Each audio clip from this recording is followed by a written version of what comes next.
Nous avons comme thème Josué qui se souvient de Rahab, la prostituée. Josué se souvient de Rahab, la prostituée. Mais avant que je continue avec notre lecture et la thématique de ce matin, j'aimerais rappeler les 5 buts pour lesquels ou qui nous mènent à l'église. Pourquoi nous venons à l'église? Je l'avais dit le dimanche passé. Premièrement, nous venons à l'église pour rencontrer Jésus. Nous venons à l'église comme premier but qui nous amène dans la maison de Dieu, c'est pour rencontrer Jésus. Pour dire que Jésus est le Seigneur. Pour dire que Jésus est le roi des rois. Tout homme a besoin de Jésus. Qu'il soit président, qu'il soit qui a besoin de rencontrer Jésus. Et si tu rencontres Jésus, ta vie ne restera plus la même. Matthieu 18, 19 à 20 nous dit quelque part, 2 ou 3 réunis à mon nom, je suis au milieu d'eux. Il n'y a aucune créature sous la terre qui n'aura pas besoin de Jésus. Car il est le chemin, la vie et la vérité. Le deuxième but pour lequel nous venons à l'église, c'est pour adorer Jésus. Pourquoi? Parce que nous appartenons à un seul royaume. Et dans ce royaume, c'est Jésus qui est le roi des rois. Quand il est né, les mages d'Orient sont montés, venus à Jérusalem pour l'adorer, avec de l'encens, de l'or et beaucoup de trésors. Et je dis que la véritable adoration, c'est ta vie d'abord, que tu verses dans la présence de Dieu. La vie que tu places sur l'autel de Dieu. Car Romains 12 nous dit ceci, le verset 1, « Je vous exhorte donc, frères et sœurs, à offrir vos corps, vos vies, votre esprit, âme et corps, comme une offrande vivante, sainte et agréable à Dieu. » Et c'est ce qui sera de notre part. Un culte agréable à Dieu. Donc quand tu viens dans chaque ou dans n'importe quel culte, tu viens déposer ta vie sur l'autel. Tu viens déverser ton cœur. Tu viens déverser ta vie pour dire qu'il n'y a que toi, Seigneur. Il n'y a que toi, Seigneur. Il n'y a que toi, Seigneur. Et la deuxième forme d'adoration, c'est maintenant tes offrandes que tu amènes. Car tu ne peux pas te présenter devant Dieu main vide. Tu apportes tes dîmes et tes offrandes. Et aussi, c'est une forme d'adoration. Mais souviens-toi, Jean 4, 23, il dit, les vrais adorateurs adoreront le Père en esprit et en vérité. Donc si tu es là, tu dois l'adorer en esprit et en vérité. Mais il se peut que tu peux être dans la présence de Dieu et Satan t'empêche d'adorer le Seigneur.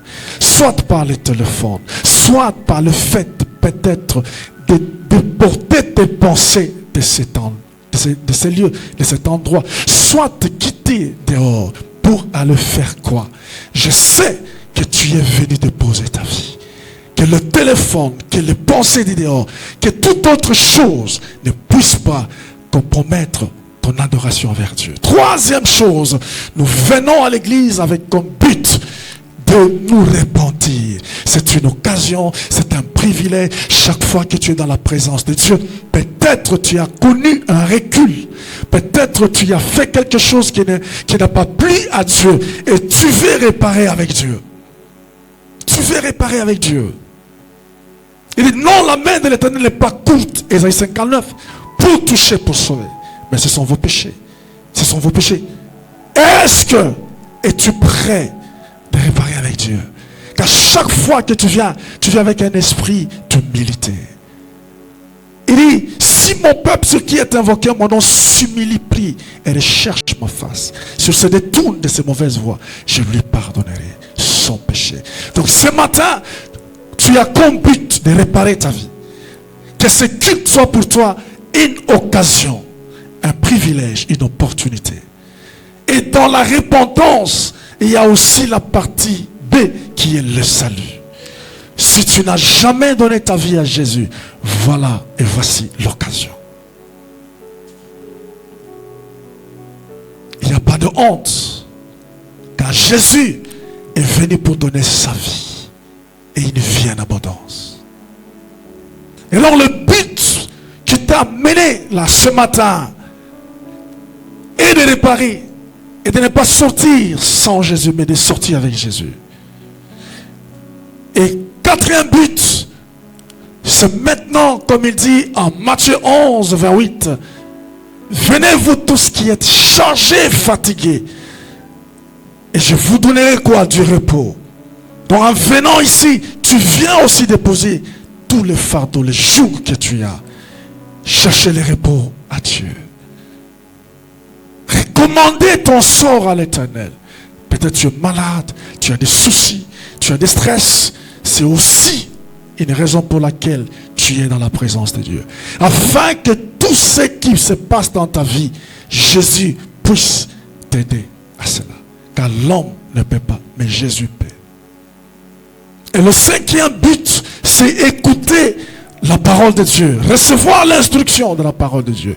Car il n'y a que la parole de Dieu qui a l'onction de changer ta vie et de transformer ta vie. Acte 11, 26. Ils ont reconnu pour toute la première fois que ces hommes-là étaient des chrétiens. On les avait appelés des chrétiens. On les avait appelés des chrétiens parce qu'ils ont vu leur attitude, ils ont vu leur caractère. Bien-aimés dans le Seigneur, être appelé chrétien, ce n'est pas un succès, mais c'est une vie transformée. C'est une vie nouvelle. 2 Corinthiens 5, 17 nous dit, si quelqu'un est en Christ, il est devenu nouvelle créature, les choses anciennes sont passées, et voici toutes choses sont devenues nouvelles. C'est la parole de Dieu. Que la parole de Dieu te touche ce matin. Il dit, Romains 10, 17, que la foi vient de ce qu'on entend. Et de ce qu'on entend vient de la parole de Dieu. C'est la parole de Dieu. Luc 8, 11 nous dit que la parole de Dieu, c'est la semence. Donc, une fois que tu écoutes la parole de Dieu, elle pénètre ton cœur, elle va produire le fruit. Mais on ne vient pas à l'église pour autre chose d'abord. Mais voilà ce qui nous amène à venir à l'église, à ne pas abandonner l'assemblée, à respecter l'assemblée, parce que nous avons besoin de rencontrer Christ. Nous avons besoin d'écouter sa parole. Acte 26, verset 28, il y avait un roi qui a dit à Paul, tu veux me persuader de devenir chrétien. Et l'apôtre Paul lui a dit, si c'est l'occasion, pourquoi pas. J'aimerais persuader ton esprit. Si tu n'as jamais rencontré Christ, toi seul, une bonne expérience, deviens chrétien dans ces cultes au nom de Jésus. Donne-moi un amen. Deviens chrétien au nom de Jésus. Un chrétien, c'est qui? Un chrétien, c'est une personne qui a fait la rencontre personnelle avec Jésus. Deuxièmement, un chrétien, c'est qui? Un chrétien, c'est toute personne qui a accepté que Jésus prenne son cœur, la place dans son cœur, et qu'il règne comme étant roi. Un chrétien, c'est qui? Troisièmement, un chrétien, c'est toute personne qui a trouvé une église locale et qui prie et qui lit la Bible et qui prend la Bible au sérieux. C'est qui un chrétien? Un chrétien, c'est toute personne qui est devenue témoin de Jésus. Au travers de ta vie, on voit Jésus-Christ. On voit Jésus-Christ. Et tu n'as pas honte de brandir cette identité. Un chrétien, c'est qui? C'est toute personne, quand on la regarde, elle est transformée radicalement. Voilà un chrétien. C'est une personne qui a un fondement. Matthieu 7, 24, 25 dit, les orages sont venus, la pluie, le vent, et la maison n'est pas tombée parce que cette maison est bâtie sur le roc. sur le fondement qui est Jésus. Jésus est notre fondement. Il n'y a pas un autre fondement à part Jésus. Aujourd'hui, que ta vie soit sur Jésus-Christ. Et tu ne tomberas jamais. Tu ne regretteras jamais d'être appelé chrétien. Que Dieu te bénisse. Pour ce qui est d'aujourd'hui, je parle de la prostituée Rahab. Du bien qu'elle a fait et qui a poussé Josué quand il revenait après Égypte, après la traversée, ils ont commencé la conquête, conquérir Canaan. Toutes les villes de Canaan, ils devaient les prendre parce que c'était la parole de Dieu. Dieu avait livré tous les pays de Canaan dans les mains des enfants d'Israël. Voici l'histoire. L'histoire commence en Josué chapitre 2. Le verset 4 dit ceci. La femme prit les deux hommes et les cacha et elle dit, il est vrai que ces hommes sont arrivés chez moi, mais je ne savais pas d'où ils étaient. Et comme la porte a dû se fermer de nuit, ces hommes sont sortis. J'ignore où ils sont allés. Hâtez-vous de les poursuivre et vous les atteindrez. Elle les avait fait monter sur le toit et les avait cachés sous des tiges de lin qu'elle avait arrangées sur le toit. Ces gens les poursuivirent par le chemin qui mène au gué du Jourdain et l'on ferma la porte après qu'ils furent sortis. Avant que les espions se couchassent, Rahab monta vers eux sur le toit. Écoutez maintenant ce que Rahab dit. Elle leur dit, l'Éternel, je le sais, vous a donné ce pays. La terreur que vous inspirez nous a saisis. Et tous les habitants du pays tremblent devant vous. Que telle soit aussi ta vie au nom de Jésus. Et dit, la terreur que vous inspirez nous a saisis. Et tous les gens tremblent devant vous. Ça c'est le verset 9.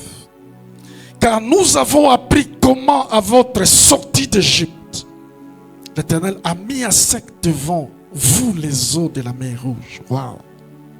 Il a mis à sec. Que ce mois de juin, Dieu mette à sec les eaux de la mer Rouge. Et comment vous avez traité les deux rois des Amoréens au-delà du Jourdain, Sihon et Og, que vous avez dévoués par interdit. Nous l'avons appris et nous avons perdu courage. Et tous nos esprits sont abattus à votre aspect. Car c'est l'Éternel votre Dieu qui est Dieu en haut dans les cieux et en bas sur la terre. Josué 2, verset 12, je continue avec la lecture. Et maintenant je vous prie, jurez-moi par l'Éternel, que vous aurez pour la maison de mon Père la même bonté que j'ai eue pour vous. Donnez-moi l'assurance que vous laisserez vivre mon Père. Wow. L'assurance que vous allez laisser vivre mon Père. C'est une femme prostituée qui parle ici à ces deux espions qu'elle a reçus et qu'elle avait cachés sous le toit. Et donnez-moi l'assurance que vous laisserez vivre mon Père, ma mère, mes frères, mes sœurs et tous ceux qui leur appartiennent. En d'autres termes, s'ils ont des enfants et autres. Et que vous nous sauverez de la mort. Ces hommes lui répondirent, nous sommes prêts à mourir pour vous, si vous ne divulguez pas ce qui nous concerne. Et quand l'Éternel nous donnera les pays, nous agirons envers toi avec bonté et fidélité. Et le fit descendre avec une corde par la fenêtre, car la maison qu'elle habitait était sur la muraille de la ville. Elle leur dit, allez du côté de la montagne, de peur que ceux qui vous poursuivent ne vous rencontrent. Cachez-vous là pendant 3 jours jusqu'à ce qu'ils soient de retour. Après cela, vous suivrez votre chemin. Amen. C'est formidable. Est-ce que nous pouvons d'abord apprécier sous les acclamations la femme ici, Rahab, même si on ne l'a pas vue physiquement. Amen. Elle mérite les applaudissements, même si elle se repose au ciel, qu'elle écoute, si elle peut, ces applaudissements pour elle. C'était une femme réputée dans la prostitution, dans tout Jéricho. Réputée en prostitution, elle était connue même par le roi de Jéricho. De son travail de prostitution. Et le travail qu'elle faisait était connu dans toute la ville. Et c'était normal que les gens viennent à tout moment chez elle parce que c'était du business. C'était un travail. Elle avait la passion à son travail. Elle aimait son travail. Et dans le travail qu'elle faisait, elle avait aussi de l'amour pour sa famille. Maudit soit l'homme qui n'aime pas sa famille. Car la parole de Dieu nous dit que si toi, tu ne peux pas bien traiter ta famille, qui est ton premier ministère, et donc, tu es un païen. L'amour vrai commence dans la famille. Tu dois aimer ton père. Tu dois aimer ta mère. Combien ici sont en bon terme avec leurs parents biologiques?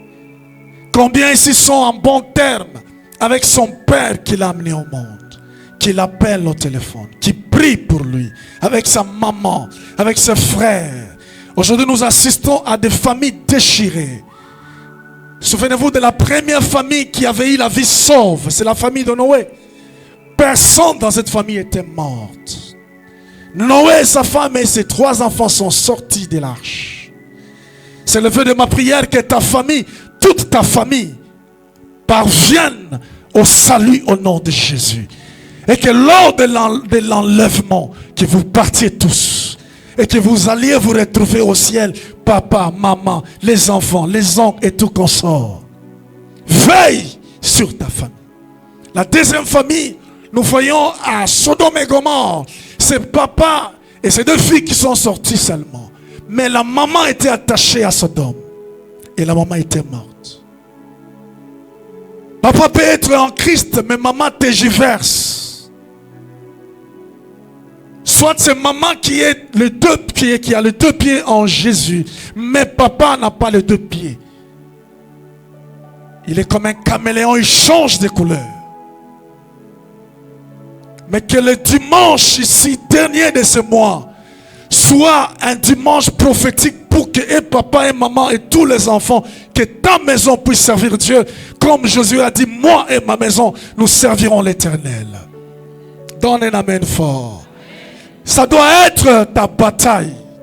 S'il y a un investissement que tu pourras donner à ta famille, c'est le salut. Tu peux construire des maisons pour tes enfants. Tu peux les amener dans de très bonnes universités. C'est très bien, je ne refuse pas. Mais par-dessus tout, que tes enfants connaissent Jésus. Que ta famille soit sauvée.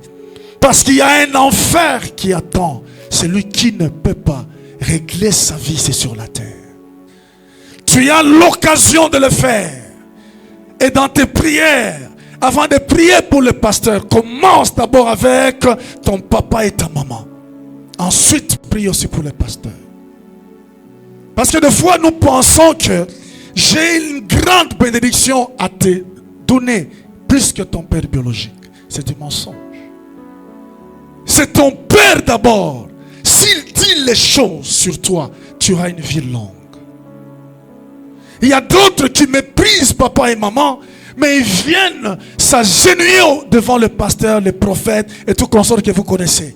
C'est de l'aventure pure et simple. Honore d'abord tes parents et tu viendras avec le même honneur. Tu vas aussi honorer les hommes de Dieu. Amen. Mais pas l'inverse. Tu honores les pasteurs, mais à la maison, tu n'honores pas les parents. Il y a des gens qui sont en conflit avec leurs parents ici. Il y a 3-4 mois, une année, tu n'as jamais appelé ta maman. Tu n'as jamais appelé ton père. Tu es allé dans un groupe de prière quelque part, on te dit que ta mère, c'est la sorcière qui bloque ta vie. Elle qui t'a porté pendant 9 mois. Même si tu as appris qu'elle est sorcière, mais prie pour elle. Est-ce que quand tu étais dans le ventre, n'avait-elle pas le pouvoir de t'achever dans le ventre? Vous qui avez des parents encore vivants, priez pour vos parents. Aimez vos parents. Ce sont vos petits dieux sur la terre. Mon père et ma mère me manquent tellement. J'aimais beaucoup les sourires de ma mère. J'aimais comment mon père m'appelait. Maximilien, donne-moi de l'eau. Je manque la voix. Je manque la voix. Tu peux avoir quelque chose, mais papa n'est plus, maman n'est plus. Mais toi, tu les as. Est-ce que tu envoies les unités? Est-ce que tu pries pour tes frères qui sont encore dans le monde? Tu pries pour tes soeurs? Ou bien tu dis que le salut est pour toi seulement? Tu dois changer ta manière d'adorer le Seigneur. Tu dois changer votre façon de venir à l'église. Tu ne viens pas à l'église pour un homme, mais tu viens chercher un changement véritable. Tu viens pour être transformé en une autre personne. Si une prostituée, malgré son travail, elle aimait sa famille, mais il y a des chrétiens qui n'aiment pas leur famille. Il y a des pasteurs qui maudissent leur famille. Il y a des enfants de Dieu qui n'aiment pas son grand frère aîné. Il dit, il m'a tellement cherché des problèmes. Non, même s'il t'a beaucoup cherché des problèmes, élève le pardon. Élève le pardon.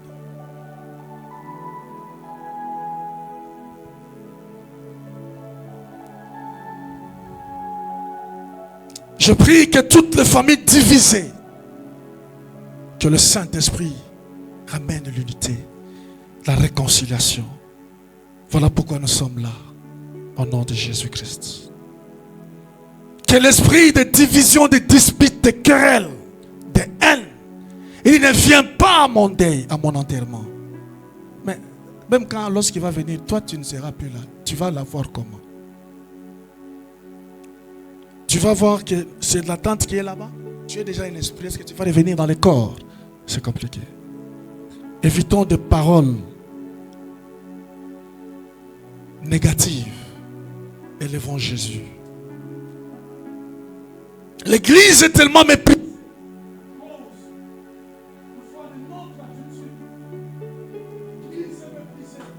Parce que chacun de nous n'est pas maître. Essayons de faire de l'église qui est tellement insultée. Parce qu'on ne sent pas leur Dieu. On ne le voit pas. C'est à cause de notre caractère et attitude. Si tu as décidé de suivre Jésus, c'est une décision très, très, très excellente. C'est une décision qui t'a poussé à te séparer avec le monde. Partout où tu peux être, dans n'importe quel environnement, tu dois brandir ce que vous êtes devenus. Rahab n'avait pas honte d'être appelée prostituée. Mais je vais te dire que la grâce était venue pour changer son statut, pour changer son nom, pour changer sa dignité, pour changer son histoire. Elle n'avait pas honte. Et peut-être elle se disait, un jour viendra que j'arrêterai d'être une prostituée. Un jour viendra que je cesserai avec ce travail. Un jour viendra. Est-ce que des fois tu te dis aussi, un jour, je dois quand même être correct, intègre avec moi-même. Il dit, l'Éternel, je le sais, vous a donné ce pays. Ça, c'est la première des choses. Une prostituée qui avait la foi en Dieu d'Israël. Il dit, vous a donné ce pays. Dieu vous a donné ce pays. La terreur que vous inspirez nous a saisis. C'est une païenne, une cananéenne. Mais il reconnaît la puissance et la grandeur de Dieu. Et c'est que si tu es un enfant de Dieu, tu dois inspirer la terreur et la crainte. Les gens fléchissent devant toi. Quand toi tu passes, même s'il y a des barrières, même s'il y a des armées, je vous dis que ces barrières vont s'ouvrir, ces armées vont fuir devant toi. Lorsque tu passes, toi qui portes le nom de Dieu, tu n'as pas de barrières. Même s'il y a des barrières, le Seigneur va le faire sortir devant toi. Il dit, partout où vous êtes passés, nous apprenons les succès. Partout où vous êtes passés, nous apprenons que Dieu, votre Père, est avec vous. Il vous sécurise, il vous protège, il vous donne des victoires. Que le mois de juin, frère, que ton histoire change aussi. Que les démons fouillent devant toi. Que les barrières s'ouvrent. Que les portes s'ouvrent à ton passage. Que tu vives la main de Dieu. C'était suffisant pour cette prostituée de croire en Dieu. Ah, donc il y a un Dieu. Donc même Jéricho qui est fortifié, la muraille est fortifiée. Personne ne peut faire tomber cette muraille. Mais le Dieu de ces messieurs ici, il peut renverser. Elle a cru dans un Dieu d'impossible. C'est une Cananéenne qui n'a jamais entendu la parole de Dieu, mais elle a sorti une foi terrible. Mais où est la foi à l'église? Est-ce que tu as la foi d'un miracle en quittant ici? Est-ce que tu as la foi que le travail que tu fais peut-être n'est pas bon, mais Dieu peut changer un travail pour toi? Est-ce que tu as la foi que demain, 1er juin, tout peut commencer à nouveau avec l'aide du Saint-Esprit? Tu as la foi. Et deuxième chose, elle a pris le risque de cacher ces gens. D'abord, la révélation de connaître que ces gens ne sont pas comme les gens qui viennent souvent à mon business. Elle a compris que ces gens étaient des messagers. Elle a compris que ces gens sont venus au nom de l'Éternel. Elle avait compris que c'était son heure.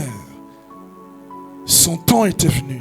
C'était une occasion, une opportunité qu'elle ne devait pas laisser passer. Elle a saisi l'opportunité. Elle a saisi le temps. Enfin, ce n'est pas tous les jours qu'on aura du temps. Ne te dis pas que non, demain une procrastination. Il y a un jour qui viendra où tu te diras, oh Seigneur, si je savais, si je savais, si je savais. Certaines choses que tu négliges aujourd'hui, tu n'auras pas le temps de les faire. À chaque instant, à chaque minute, mets-toi au travail. Rachète le temps. Car le temps, tu ne peux pas le contrôler. Mais si tu as la sagesse du Saint-Esprit, tu peux gérer bien ton temps. Afin.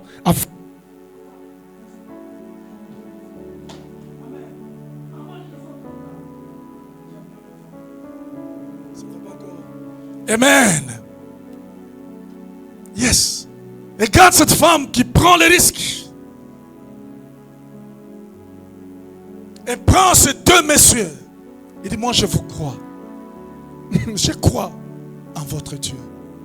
Et elle les cache sous les toits, au plafond. Donc à cette époque, il y avait déjà des plafonds. Il y avait déjà tout presque.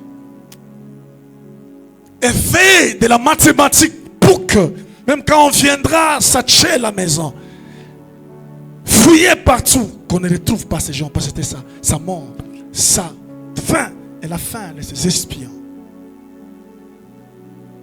Mais tous les jours, lorsque tu dois servir au plan de Dieu, tu échapperas à beaucoup de choses. Tous les jours, lorsque tu dois être le canal par lequel la main de Dieu doit toucher les autres, Dieu va te garder en vie. Dieu va te justifier. Dieu va aveugler même ceux qui te veulent du mal. Que ta vie soit une vie qui doit servir au dessein de Dieu à partir d'aujourd'hui. Arrête de dormir, arrête d'être distrait. Ta vie sur la terre n'est pas n'importe quelle vie. Ta vie, Dieu l'a amenée. Il y a un plan.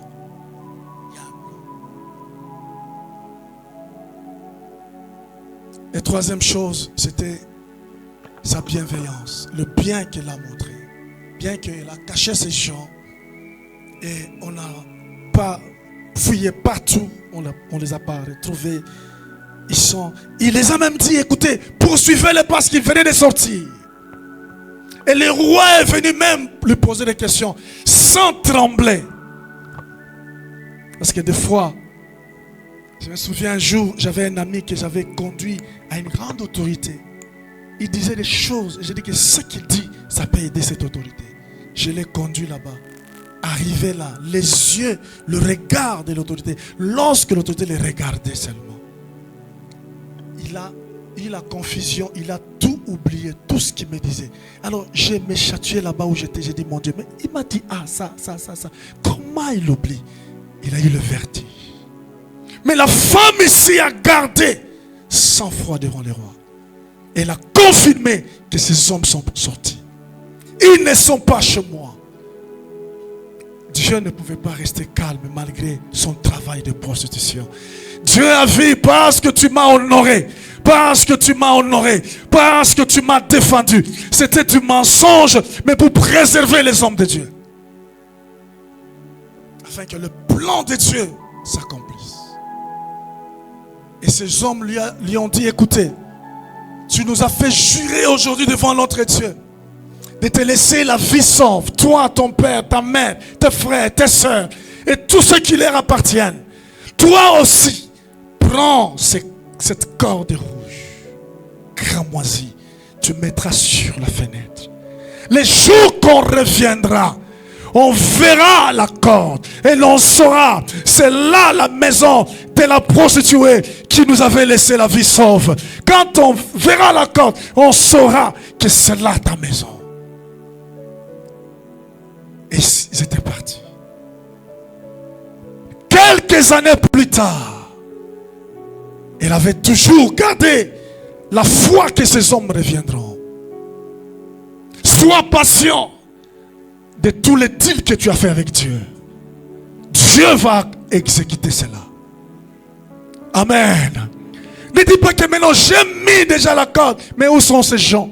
Et Dieu, quand il promet, Dieu ne déçoit pas, il ne mange jamais. Ce que Dieu a dit, Dieu va garder. C'est l'homme qui change, mais Dieu ne change pas. L'homme peut te dire oui, demain il dit non. Mais si Dieu dit oui, c'est oui. Même si le temps va passer, le oui de Dieu va demeurer oui de Dieu.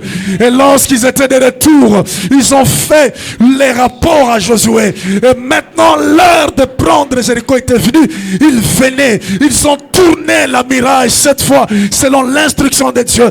Et ils ont poussé au dernier tour des cris, des trompettes. Oui, la Bible dit que la muraille était par terre. La muraille était par terre. Oh, au nom de Jésus-Christ, que le mois de juin tu expérimentes aussi.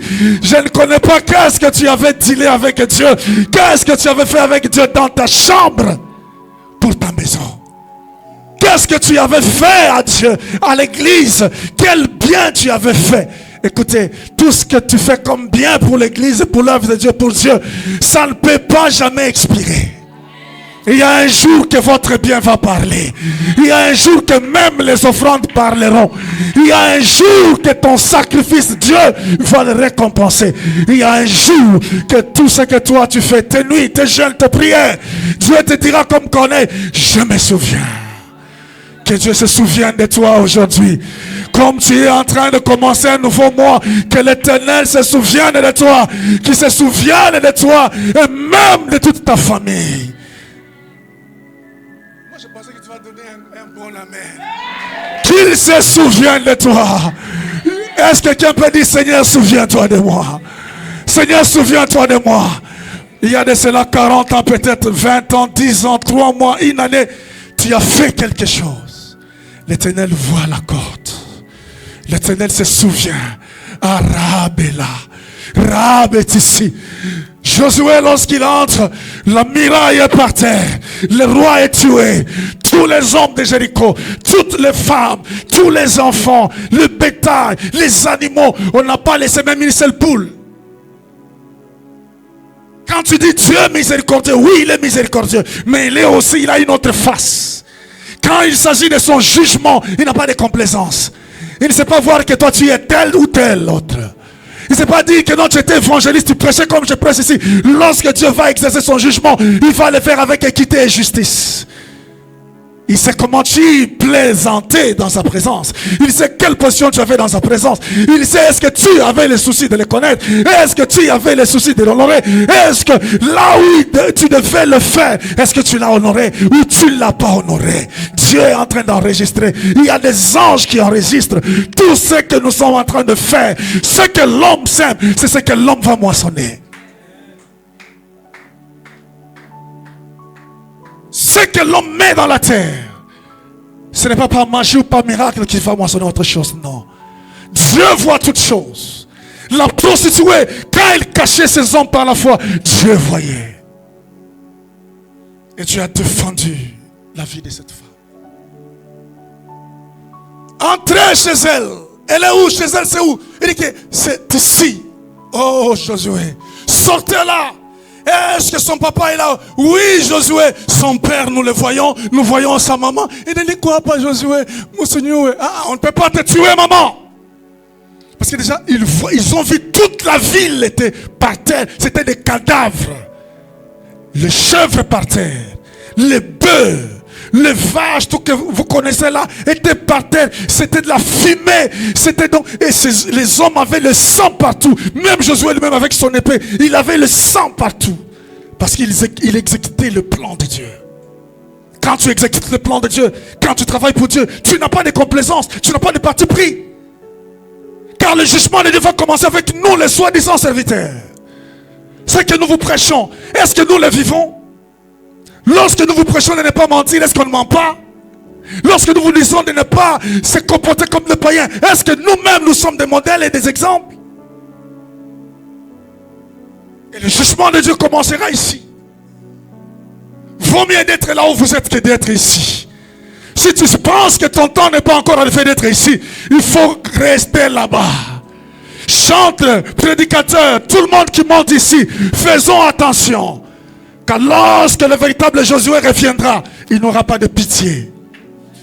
Non, Dieu, tu es miséricordieux. Laisse-nous en vie. Dieu n'est pas miséricordieux dans sa deuxième face.